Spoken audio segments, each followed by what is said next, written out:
Assalamualaikum warahmatullahi wabarakatuh.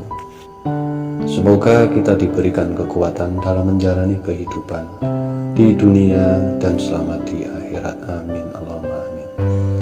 Dan tak lupa sholawat salam untuk junjungan Nabi kita, Nabi Muhammad SAW, yang kita nantikan syafaat dunia dan syafaat akhirat. Saya akan menceritakan sebuah kisah dari seorang yang diberikan julukan si tangan api atau dijuluki Kiai Langitan. Di suatu daerah di tanah Jawa, saya mendengar adanya orang yang memiliki kelebihan, dan saya berangkatlah silaturahmi ke tempat beliau. Rumah yang sangat sederhana dan penampilan beliau tidak seperti yang saya kira. Seperti orang biasa, berpakaian selayaknya, sosok yang misterius, sopan dan ramah tamah. Kita berbincang-bincang panjang lebar dan kondisi sangat santai sekali. Nggak ada tamu ataupun keluarga beliau. Sesekali ada tamu di rumah beliau yang meminta berkah. Di situ saat ada kiai dari kota sebelah yang penasaran juga dengan beliau. Kiai itu pun tidak segan untuk menguji keilmuan beliau. Tapi beliau tetap tersenyum bahkan menolak. Kiai itu pun merasa tambah penasaran, dan akhirnya beliau memegang pundak kiai itu. Apa yang terjadi dengan kiai itu? Pundak kiai itu pun melepuh bagikan kayak kena setrika. Beliau pun tertawa dengan nada yang menghibur.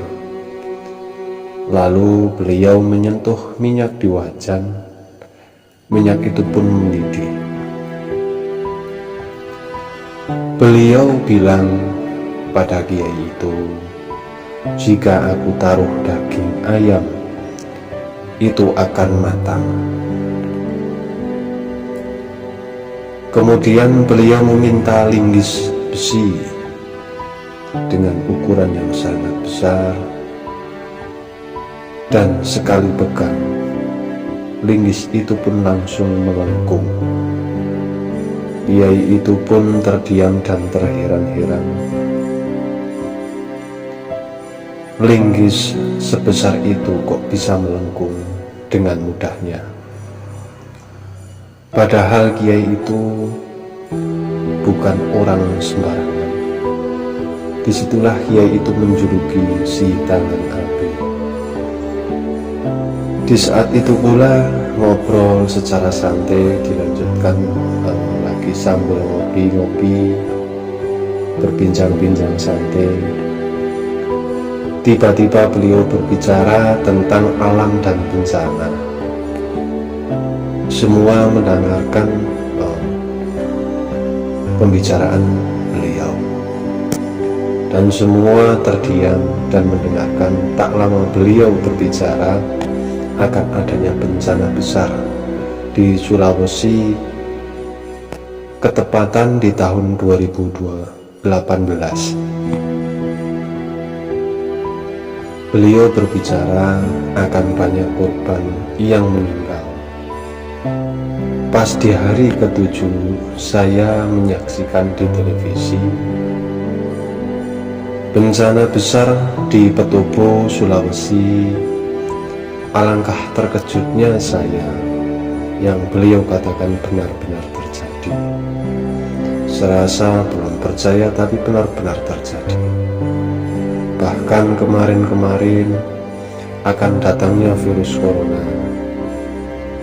Sebelum datangnya virus corona, beliau pun sudah memberitahu. 1 bulan sebelum terjadi, beliau bilang dengan bahasa Jawa, "Akeh wong mlaku nang dalan padha mati, teko-teko mati teluk trotoar." kawiwitan ning negara sipit. Banyak orang di jalan-jalan tahu-tahu mati, tahu-tahu mati. Mati di trotoar, banyak yang mati. Pertama terjadi di negeri yang matanya sipit, kata beliau. Setelah 1 bulan beliau berbicara, gempar terjadi di media di Cina. Kedatangan virus corona bahkan merembet sampai Indonesia. Bahkan yang mati di jalan-jalan sampai gak terurus saking banyaknya. Saya pun ke tempat beliau dan bertanya banyak kepada beliau. Beliau hanya bicara,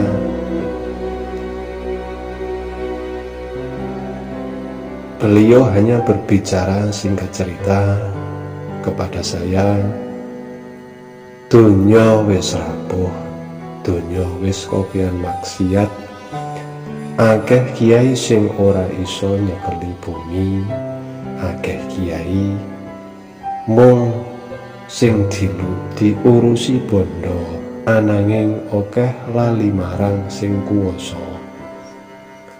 Bumi wis rapuh, ojo den gawe rapuh.